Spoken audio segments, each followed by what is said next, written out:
What is up, everybody? And welcome back to the Matt Peet Marketing Podcast. Today, I'm stoked to have Mike Iamele. Now, Mike is a purpose and brand strategist. For nearly a decade, he's helped people to identify their compelling personal brand that magnetizes their audience through a process called sacred branding that he actually has trademarked. Really awesome. Prior to sacred branding, at only 22 years old, Mike co-founded Torch Communications, a boutique public relations firm specializing in healthcare and disruptive technology. Mike is also the author of Enough Already, Create Success on Your Own Terms, and he's got a lot of other awesome stuff, but I don't want to take up time with me talking. Mike, thank you so much for being on the podcast today. Yeah, thanks for having me here. I'm super excited. So real quick, before we get started, what is your marketing passion? My passion, I guess, is to have all of us just I want everyone's marketing to feel like they're having coffee with a best friend, where hours fly by, genius spills out of you, and you forget to try. It just feels so natural and effortless, because that's the thing. Like, the reason your partner loves you, your friends love you, whoever loves you, there's something about you that's just magnetic. And my interest is helping you know exactly what that is and then how to communicate that easily. That is a beautiful way to put that. Make it feel like you're having coffee with a friend. That's awesome. So really quick, I have a question just based on your intro here. Shoot. Sacred branding. Can you go into that a little more? Oh gosh, yes. Long story of how. Yeah, there's a whole story. This could be a whole episode on how that came to be. But basically, what sacred branding is I spend about 2.5 hours when I work with a person live mapping their lived experiences. So I can figure out, based on all of your lived experiences, what levers you just naturally pull every time you're successful. So like, what are you subconsciously doing in your relationship that makes it successful, in your friendship, with your business? And then how do we language that so that you can start doing that everywhere else? So we can start, writing copy that way, putting it in a website, giving interviews like that, like just kind of knowing what makes you so magnetic or successful. That's phenomenal. I love that. That's so cool. It's very fun. We can work today on a lot of like specific implications of it, but I'll give you an example just to make it easy for everyone. So my brand, quote unquote, is aligned, zany, free, unmistakable, successful, and vulnerable. So all I've got to make anyone today feel is those things. That's the thing I do better than anyone in the world. We all have something we do better than anyone in the world. So let's say you asked me a question that I don't know the answer to. You asked me, Mike, like with COVID and everything, what do business owners need to know right now? I was like, oh shit, that's a big question. Like, there's a lot to that question. I don't know exactly how to answer that. And so what I might say, again, just to remind you, I've only got to make you feel vulnerable, zany, free, aligned, successful, and unmistakable. What I might say is, Matt, I'm going to be vulnerable with you. I actually don't know the answer. It's a big question. I don't know the answer. What I do know with certainty is that aligning with who you are will always be your best path for success. Aligning with your vulnerabilities, the unmistakable things about you, your zaniness, the things that are so different from anyone else, that's going to free you to be successful. Not just financially, I mean successful in every way. Now, literally all I did was take 6 words, throw a few ands and buts, and there's an answer. And I will promise you, I can do that with any question we have, because I know what audiences need to hear from me. I know what my perspective is. And that becomes how we can kind of build a business or marketing or whatever we need to do. I love that, because like just following your train of thought, it showed that you just took the words that your brand is and it gave you like a roadmap. So when anybody asks you a question, it's like, okay, do I want to be vulnerable? Do I want to be zany? Do I want to show the successful side of things? Like, you pick one of those paths and it directs your answer for which side of your brand you want to show. That's super cool. The more that we can be all of ourselves, the better, because here's the thing, So we entrepreneurs, we're trying to get buy-in 1,000 times. We want people to buy into our blog posts and our podcast and our offering over here and our program over here. And it's exhausting, right? There's so much work. But theoretically, if it's all built on the same energy, we need buy-in one time. Either they resonate or they don't. And so my job, what I'm interested in is, if I meet someone, I think we've all had this experience. You see someone like on a TV show or you read something about someone and then you meet them in person and they're so different, and it's like, that person kind of sucks.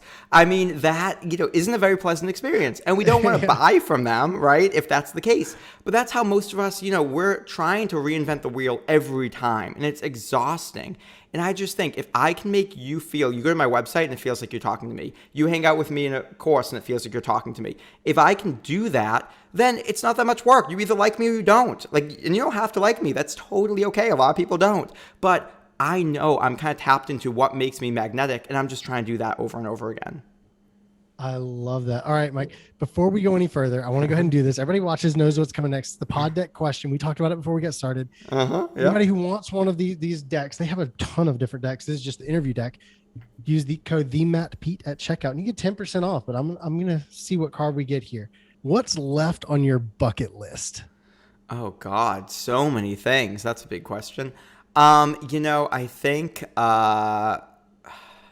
what is left on my bucket list that I want to talk about right now? Travel. There's a lot of travel. I've been kind of cooped up here during COVID. So, so many countries in the world. Greece. I want to go, all throughout Asia. Just a lot of travel to a lot of different places in the world.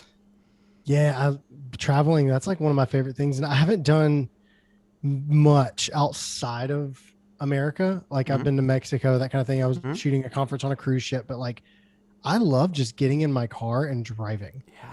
I grew up in one area. So I just booked a conference in South Dakota, and I've got one in New Orleans coming up. I've got one in Nashville. So this August, September, I'm all over the country, and I couldn't be happier. I love just getting in the car and seeing new things, stopping at local restaurants, and travel is definitely a passion of mine too. So I know exactly where you're coming from. Growing in college, I kind of weaseled my way. I have a tendency to do that until every summer I would just find some way for the college to put me up, pay for an apartment, and live in Europe. And so I would I at one point got to live on the Amalfi Coast and just learn Italian and hang out on the beach all day. Then I leveraged that because I spoke Italian, and I got to be on a documentary film team and write for the documentary and film in Ostia, which is kind of the Pompeii of Rome, and got to film a documentary over there and just speak Italian. Super, super cool. And it was cheaper than living in Boston because I had to pay for rent in Boston. They paid for my apartment and put me up on location. That's insanely cool. Oh my God. I'm a little jealous now. That's really awesome. Okay, Mike. So what is something you see people doing in their marketing that makes you cringe? I think, being really inauthentic and really salesy. I think a lot of people feel like I have to kind of persuade right from the get-go. I think marketing is really, for me, more relationship building. It's getting to know me and it's clarifying your questions. If I do a good job marketing, I can sell you later on, but I want you to like me. I want you to know me. I want you to have crystal clarity around what I do and how it can benefit you before I ever even try to sell you. I want to do a lot of that stuff. And so I think a lot of people are just feeling pressure to sound like other people. I always say you never have to try to be yourself. If you're trying, it means you're being somebody else. And I think there's this real effortful way of marketing where it's just struggle and, ooh, I've got this copy and I don't know how to put it together. And I'm looking at all these examples and I think, well, you're hanging out with your best friend having coffee. You don't have to look at examples for how to show up and talk. So why does it feel so unnatural here? And I think that one, we get really funky and wonky when it comes to money and sales, number one. But two is I think that we have all these examples out there of how we think we have to show up or what we think it has to look like. And I can promise you that there will be dissonance. If you're showing up one way and then when people actually hire you, it's completely different, there's going to be some dissonance and people aren't going to resonate across the board. It's not going to be that effortlessness. And so I'm really interested in just helping people to figure out how do I just show up and be myself and feel like we're just shooting the shit today. That's really cool. I like that. And if you're trying to be yourself, you're not being yourself. I feel like right. Of course, that makes sense, right? You don't have to try to be yourself. But I think we forget that. We forget that in our most successful moments of life, we're not trying. We're not trying with our partners. We're not trying with our friends. We're not trying with these places. Something comes naturally to us. Now, if we're smart in business, we continuously put ourselves in the places where things come naturally to us. So we don't have to try when we step in there. We build those containers and then we walk in and, you get on stage and you're just yourself. It's effortless and that's magnetic. That's what people want to feel. Oh, that's amazing. I just recently, like this year, discovered being like the freedom that choosing to be yourself gives Yep. you Yep. instead of trying to, like you said, look at what everybody else is doing and be like, oh, well, this guy's doing that. I should do that. And they're doing this. Like, just like you said, even comes down to the copy. And one thing, I was actually at a retreat last week with a mastermind group of mine. Hmm. And the girl, she was having trouble. She said she's trying to write a book, but she just didn't have any time and she didn't feel like she was a good enough writer. But she had all of the content like in her head, like she knew what everything needed to be. She had it mapped out, the chapters and everything. And I was like, just sit down with an audio recorder and talk it out and then hire a ghostwriter. Yeah. They'll sit down and they'll basically transcribe your book for you and make sure the grammar's correct. Yeah. And like, Yeah. I feel like you said, if you could just sit down and talk it out, I might do that whenever I'm writing my next thing, is sit down and literally just record me explaining it to a friend Yep. and then go transcribe it. I can't tell you how many times I'm talking to a friend. They're like, "Oh, Mike, that sounds brilliant." And I go to sit down and write it, and I'm like, I can't do this. And that, right? Like, we all have that experience. It's like, what did I say? Dang it. Right. It's, I think because we have that freedom, there's no pressure, there's an effortlessness that happens there. And people will swear up and down to me, Mike is a different context. It's totally different. And it's not. It really isn't that different. Like right now, I'm not talking to you that differently than I would talk to one of my friends. It's the same thing when we understand how to come back to ourselves. But today we've got Instagram, we've got Facebook. A lot's pulling us away from ourselves and making us think we have to be somebody else. And so that's why I really like in my work, just 6 words. 6 words are easy enough to remember. And there's something that I can say, am I really being vulnerable in this moment? Am I really being, aligned and helping people to be successful? And it's not just marketing. Like, I think marketing is just communication, right? So if I am good at talking to my partner, I should be good at marketing. And so I look to, let's say I got in a fight with my husband. Doesn't happen often, knock on wood, but let's say it happened. And here's a good example. He is looking down at his phone while I'm telling him a personal story, right? So of course, like I might be upset about this. He's not paying attention to me. And I might try and make it all about the phone. But if I can pause and I say, wait a minute, what's being triggered here? Aligned, zany, vulnerable. That's being triggered. And I said, you know what, Garrett? I feel like I'm being really vulnerable right now, and I feel really uncomfortable with that because I just feel like I'm not getting the validation I need, and it's something I'm working on, but what I need from you is to, really be more present with me while I'm being vulnerable. It changes the conversation in the fight. It's good couples communication. And then I think, can I do that? When I'm writing copy, if I'm struggling and not communicating well, can I say, wait a minute, what's being triggered here? Aligned, vulnerable. I'm not being vulnerable enough. So I be a little bit more vulnerable, and now it starts flowing. That is awesome. So another follow-up question, because I think there's like a lot that can benefit from figuring out these words that you figured out, like your brand. So like, can people hire you to sit down with them? I feel Absolutely. Yeah. So people can hire me for 2.5 hours. I work one-on-one, and it's just a one-off session, and you will have your brand. And by the end of it, we'll be able to map, like, people give me their intentions ahead of time. So the last 20, 30 minutes are us telling exactly how to use it. But I can also do you one better. I'm always happy to do like a 10-minute demo on interviews. And the reason for this is, 2.5 hours, hard to fit into 10 minutes, but I've been on enough interviews with people asking me for it that I said, okay, Mike, you better figure this out because people, want a little demo. So if you're up for it, I'm always happy to do a quick demo. Let's do it. I'm sure. I think it'd be really cool. All right. So the only thing I need, Matt, is just, I'm going to ask you a few questions. It's not too vulnerable, but I'm just going to start mapping you. And again, for everyone listening, this is my like super shoddy version. Obviously, if you want a little bit more, you can work with me one-on-one. We have some courses. But anything I'm going to ask Matt right now, if you just go to mikeiamele.com/map, M-A-P, there's a worksheet there that you can download. So you can get that same process for free.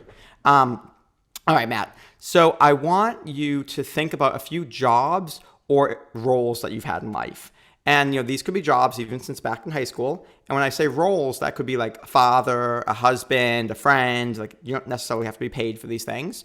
But I want you to give me one of these jobs or roles, and I want you to tell me 3 things that you made people feel. And before you do that, I'm going to give you an example to make it easy. So, let's pretend that you were a teacher. And, maybe you made students feel empowered to learn the material, engaged with it, safe to, grow, whatever. So engaged, safe, and empowered. So give me one of these jobs or roles and three things you made people feel. Ooh, okay. Jobs or roles that made people feel. So I worked at a youth camp Mm-hmm. when I was in college, my Mm-hmm. summers. I did their video production there. Mm-hmm. And I didn't have a lot of interaction with the kids because I was Mm-hmm. mainly behind the camera the whole Sure. time. But in terms of everybody else on staff that I had a really close relationship with, um, I made them feel excited, Mm-hmm. happy. They were always joyful, Yeah. and appreciated. I feel like, Beautiful. yeah, Beautiful. I feel like that's Excited, it. happy, joyful, appreciated, beautiful things. Okay. So give me another job or role and three things you made people feel.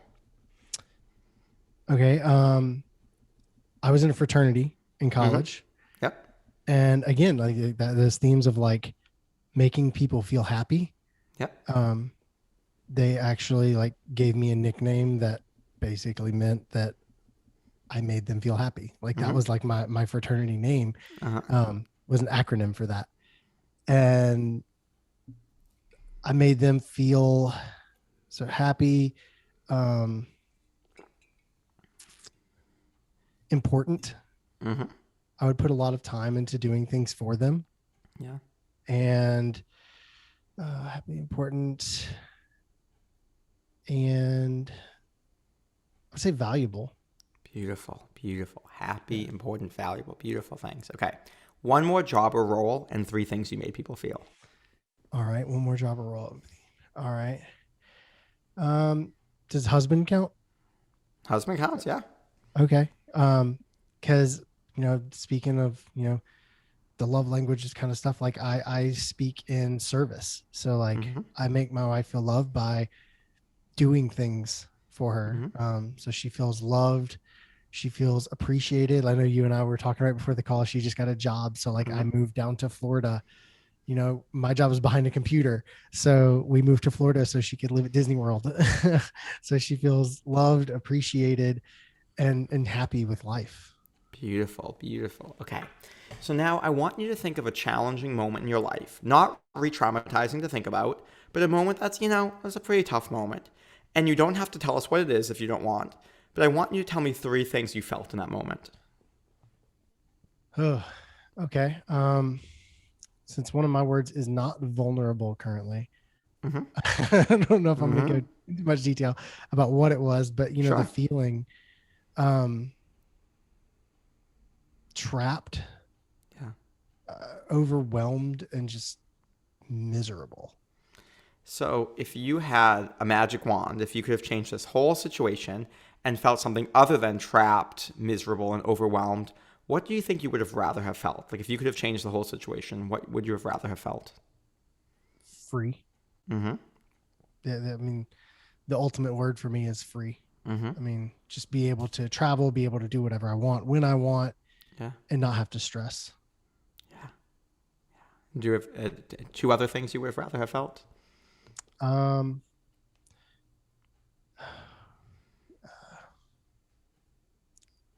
Stress free. I don't know if Mm-hmm. that counts as a different one because Sure. there's a No, ton we'll of count it stress. today. I'll give it to you. Okay.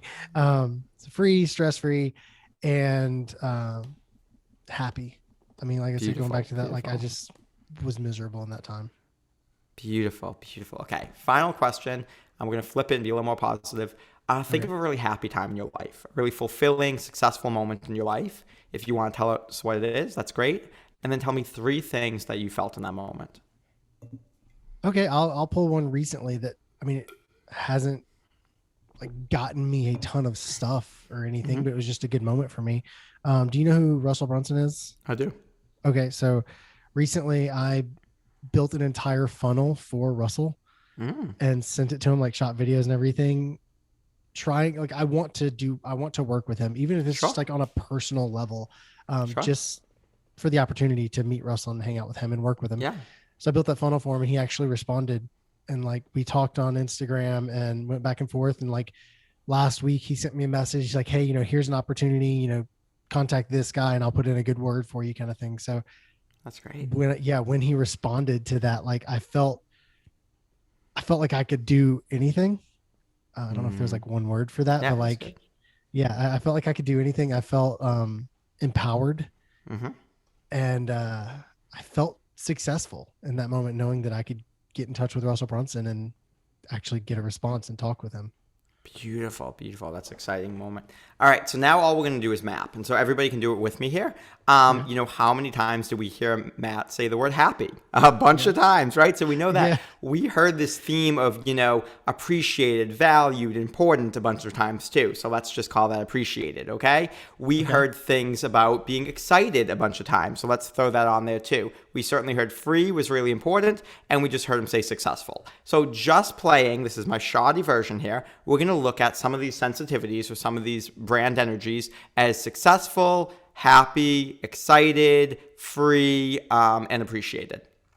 Now, I'm going to guess, Matt, that in your life, the most fulfilling relationships are ones that make you feel happy and appreciated and free and successful and excited. And I'm going to guess that some really challenging moments in your life or the relationships that aren't so good make you feel the opposite of those, that you're being used or underappreciated, that, it's kind of drudgery. You're not very excited about this. Maybe you feel like a failure in these moments, or you don't feel validated and successful. You felt miserable, not happy. Okay. So now we have what we call a reliable, predictable formula. It's reliable in the past, so we know it's predictable in the future. That's great, because now we know your brand. We are starting to understand what makes you so good at what you do. So with companies, what you're so good at is you're really helping people to, become successful in this like exciting, engaged way, have this fun, making marketing fun. We know that you're on this podcast, like I've been on, so many podcasts in my life, hundreds probably, and I never get these cards pulled. I never get this like fun, goofiness, happiness going on, right? This doesn't happen very often. That's something that's specific to you, right? You have this unique energy. That's something that we already know is really exciting and really fun for you. So if I were to ask you a question, and I'm just going to do this for you for a second, if I were to ask you like, hey, Matt, with COVID right now, what do business owners need to know? And you sit with your question, you think, well, Mike, like, I think what I'm really excited about is helping businesses be successful, no matter what happens with the times. I know times are really tough, but like I tend to be like a happy person. I want to take a positive approach, and I think right now there's huge opportunities for people out there. And if we can get excited, if we can get people really, motivated and excited with our products, if we can, help people feel appreciated and really help their concerns and their issues, and let them know that we're here for them, we're here to support them, then we can still make great business today. Now, I just made that up from a hole in the wall. I have no idea. I have not met you before this experience, but I'm going to guess that's not so far off of something you might say. That was perfect. I could add that to my website. Yeah, well, there you go. And that's the thing is when we know I know it's silly. It's just 5 or 6 words, but I don't care if your words are Sally, Bob, and Jim. They're articulating exactly how you see the world and who you are and why you're successful in certain moments and what gift you have for the world. And when we know that, some random person like me who doesn't know you can start to already write copy for you because I know how you see the world and what your gift is. That is awesome. That is so cool. I'm going to like write these words down and like put them on my wall because that's how important those words are. Like I never really thought about it. So, okay. So anybody out there who's listening and they're like, okay, I've got to have a session with Mike. Where do they go to make that happen? Yep. So you can just go to my website. You can email me at mike@mikeiamele.com. I have like a little consult thing on my website for like 20 minutes, I think. So you can do that or shoot me an email and, I'll be able to help you out. Awesome. Okay. So everybody out there listening, that's mikeiamele.com. That's MikeIamele.com. Right. Go check that out. That is super awesome. I'm glad you had the chance to like do that with me. That was really cool. I really appreciate that. Yeah, it's fun. 2.5 hours, we definitely go a lot deeper than that. Oh, But yeah, I can't imagine. realizing that, I had to I realized like so many people ask me this. I said, okay, Mike, I got to figure out a 10-minute way to just show them what this is like. And it will get you enough of a taste without, but what I can tell you is we work one-on-one. What will happen is you compact those 5 words into about 2, and you're going to learn new aspects for yourself. Like already we're going to realize that, we can get even more specific about your brand. That is awesome. Okay, Mike, if you were to start marketing for a new business today and you only had $1,000 in the budget, How would you do that to get some more clients? Oh, geez, this is a tough question because it really depends on the product, the service, the industry. Yeah. I'll give you an example of, I was at a conference recently and I was really annoyed at this conference because, all of the speakers, of course, were, white men, and there was one white woman speaker. And she wasn't really a speaker. She was just teaching us how to turn on and off the mic. But I think they wanted to say they had a woman on the roster. And so I said, okay, it was a business competition. I had to create a product. And I said, I am going for it right now. And so I said to my team, you guys might think I'm crazy, but I want to create an organic edible lube, like something high end that would be sold at spas. And so they all, were kind of like, you are crazy, but let's do this thing. And, because I think that I want to normalize sexual, health and pleasure for women, but B, why is buying lube so dissimilar from buying skincare products, right? I want to be at a spa and you can charge $60. Quite frankly, it's a huge markup, just like any cosmetic product. And it's edible, so we're making a political statement there. There you go. And, I think that this is a really great, thing that we can do. And so with something like that, just because it helps me to conceptualize if I know what the product is, something like that was really, for me, would be brand partnership. Making sure that I'm connecting with the right people, getting it into the right spas, having, if I have only $1,000, then I want like a kick-ass keynote speaker I can afford for $1,000 in my city at this really fancy party, or, hopefully we'll get some stuff donated, and some partnerships, because I think something like that, basically my short answer is the marketing has to attach to what that brand is or what it feels like. And for this, it's high end. It's about luxury. It's about normalizing and women coming together. I need to make sure I create that experience. And so if I'm talking about, somebody's coaching business, probably a very different brand. There, I might say, go all in on, social media and making people really know you and know what's different about you. And so I don't know if I answered that right, but that's how I think about marketing. There's no wrong answer. No wrong answer at all. I mean, like I said at the beginning, I ask you what your marketing, zone of genius is, so that way people know where you're coming from for the rest of the interview. So for sure, for me, it's gotta feel like an expression of you, and it's gotta make sense for your product and service. Exactly. So I love that, and that comes through. And so far, all of your answers. So that's a perfect answer. So Mike, I want you to tell me a story of your biggest marketing mistake. Oh God, there's so many. I early on in my career, or at least in this current role, about 7 years ago, I got a book deal, and I wrote a book. It's actually a crazy story. I got a book deal within 3 months of starting a business, but I wrote this book, and in the book, it was pretty personal. I talked about my personal life in some ways. And then an article about my personal life went viral, like really viral. I mean, there were many millions of views on this thing. And so, overnight, 100,000 people shared it. So this was over, people talking about my sex life, millions of people. Very, very overwhelming. And I think that a big marketing mistake I made was I completely, shut down. I didn't want to take interviews on this anymore. I probably hurt book sales a lot from it. And I think what really my big issue is I was making it all about me. I think one of my biggest marketing issues has been making it about me, thinking that everything is about me being fully expressed, rather than actually caring about the end user and their experience. I used to think why do people want to hear about my relationship? I do cool work. I'm more important than my relationship. And what I started to realize is that was a way for people to understand my work and how they view my relationship. And people needed that. That was something they were asking me for, and I was just making it all about me. So I think big marketing lesson for me over the years has been to really, really fall in love with my audience, to care about them, to listen to them when they are telling me things, even when it's not what I want to hear. And realizing that I wouldn't be on social media. I probably wouldn't even be doing interviews all the time if I didn't have a business. So if I'm doing this stuff, let me actually do it for the people. I'm not going halfway in. If they ask me to talk about, my relationship, they ask me to talk about marketing, I'm going to show up on a podcast, and that's what I'm going to do, because I'm here to help them.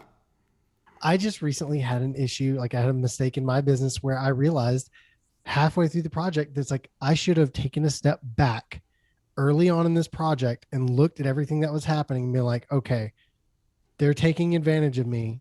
I need to enact the clauses in my contract that help me feel valued. I mean, you see, you saw in the there we go. thing we just did. I didn't feel valued. I felt taken advantage of because they kept changing the scope of the project. And I was just okay, fine.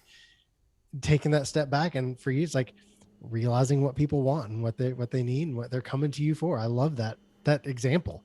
That's such a cool story. Thank you for sharing it. Yes, of course. So, Mike, what's your favorite marketing tool?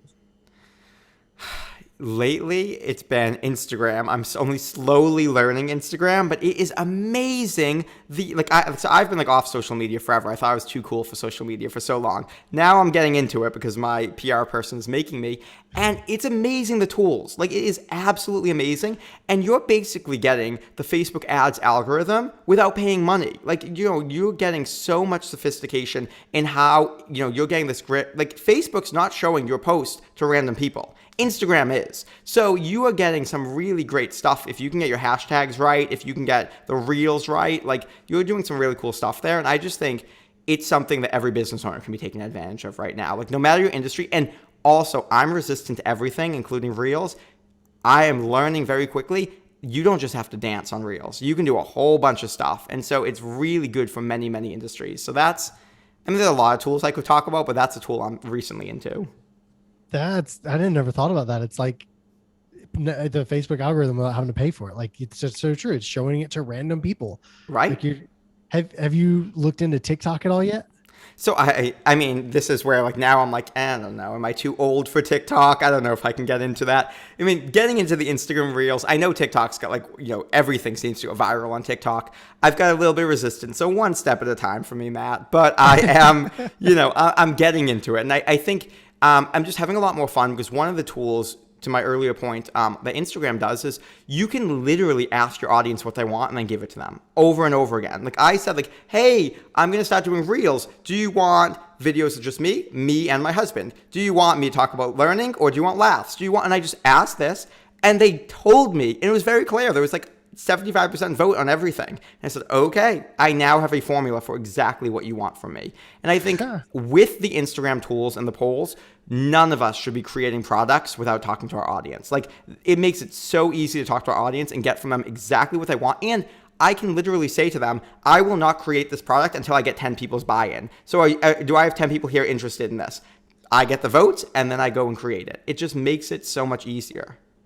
That's so cool. Okay, so follow-up question, because I have an Instagram account. I need to be more consistently active. I go through phases where I'm really active and then I don't be active, and still learning it. So how many followers do you have to get like that interaction? Oh, like, I don't have that many followers. So I am like you ask about marketing mistakes. I am the worst. So first of all, on, Instagram, I never used Instagram. I only downloaded it years ago. This is when Instagram first started. I downloaded it because I'm serious about scavenger hunts, like, very serious. And so Goose Island hosted a scavenger hunt here in Boston, and you had to download Instagram and post a sad selfie if you went to the wrong bar. So it was like a wild goose chase. So you they would send you to the wrong bars on purpose. And so you post a sad selfie. So I downloaded it only because you could get the extra points, and I was not leaving points on the table. And then this article about me goes viral. And all my Instagram is 20 sad selfies. And that's all these people are seeing. And everybody's like, what is wrong with you? Where are these sexy photos of you and your boyfriend? Like, that's what they're seeing here. So first of all, that's going on. So then I run away from Instagram. I'm not on there for years, but somehow I still have 1,000 followers. I was not active. Then I decided only a month ago, maybe 3 weeks ago now, that I was going to be active on Instagram. And my way to be active was delete 500 of those followers. So I just deleted. I was down to, like, I don't know, maybe 400 something followers. So right now I only have 600 something followers right now. I really am not very active on it. That's right where I'm at. With that small number, right, you will be shocked at the engagement I get. Like, when I post those polls, I will say that 1/3 of people who see it, so let's say that 150 people see it, 50 of them will vote. Like, it's really high numbers that will vote because I'm making it easy. It's just like, hey, do you want this or this? And I'm like, and I'll show it to you when you get it. People are like, it's really crazy to me the level of engagement you can get on Instagram that you're not getting on Facebook. So again, I'm not like an Instagram king over here, but even within that, I'm not even on Instagram to get, business, quite frankly, right now, but I'm getting a lot more business. Like, it's crazy how fast business can grow on Instagram if you're really just showing up to serve people. Awesome. I love that story too. I know you could see me literally rolling over here laughing. That was hilarious. I'm just picturing Pete, your thing going viral and people going to your Instagram. It's like, why is this dude just like sad drinking all the time? Sad all the time. Yes, exactly. That's all that it was. So it's, I've told you, I've made plenty of mistakes over here. That's hilarious. Oh my gosh. All right, Mike, if you could go back to when you first started marketing and give yourself one piece of advice, what would it be? That's a great question. I think that, again, making it not all about me, and not assuming I know everything. I think, understanding that marketing is experimentation. That's really what it is. Like, we can think and ideate the hell out of it, but we don't actually know unless we're converting people. We don't know. And sometimes focus groups aren't as helpful as we want them to be, because people think they want something, and then when we deliver that to them, they don't actually want that as much as they thought they did.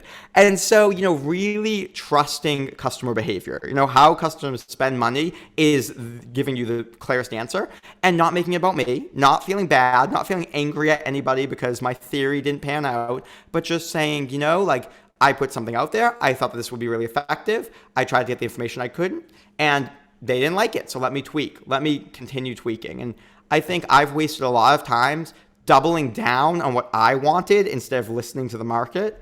And my advice is to just really, we're here to serve customers. That is the only reason we're doing this business. We want to make a difference in people's lives. And the better job we do, the better their lives can become. That's really our only role. So if we can understand that, we just get to show up, be ourselves, and help make their lives better. And the clearer we can be and the more we can deliver what they want, the better their lives can be. That's all that we need to do. Love that. Show up, be yourself, and make their life better. Love that. Absolutely amazing. So Mike, this has been a super awesome interview. I've learned more about myself and I've laughed more in any podcast episode in a long time. It's been absolutely amazing. So I thank you for that. But MikeIamele.com. That's where people can go to sign up to work with you and everything. Yep. What's your Instagram? Because I know people are going to want to follow you over there now. All right, cool. Yeah, it's just at Mike Iamele. Very cool. I will warn you, we are having fun conversations about using this brand in bed. So there are some boudoir photos happening there. It's a great place to be, but I'm going to warn everybody that you're going to see a whole lot of me if you want to hang out over there.